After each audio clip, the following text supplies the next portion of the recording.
បាទសួស្តីបងប្អូនអរគ្នាថ្ងៃនេះខ្ញុំបង្ហាញពីរបៀបដកប្រាក់ចេញពី Xnet តាមរយៈ local bank បាទជាដំបូងយើងចូលទៅ Xnet ហើយបន្ទាប់មកយើងចុចពាក្យ withdraw ហើយយើងរើសពាក្យ local bank transfer ហើយយើងវាយចំនួនទឹកប្រាក់ដែលយើងចង់ដកនៅឧទាហរណ៍ថាក្នុង account ខ្ញុំគឺដកបាន 21.47 បានន័យថាទឹកលុយដែលយើងអាចដកបានចុច continue ហើយចុច confirm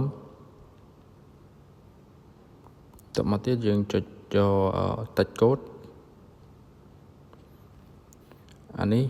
គឺយើងទៅយកកូដពី Google Authenticator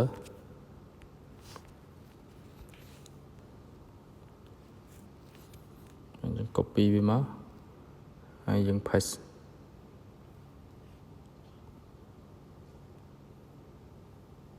ហើយចុចពាក្យ confirm យើងមើលលេខឈ្មោះហើយនឹង account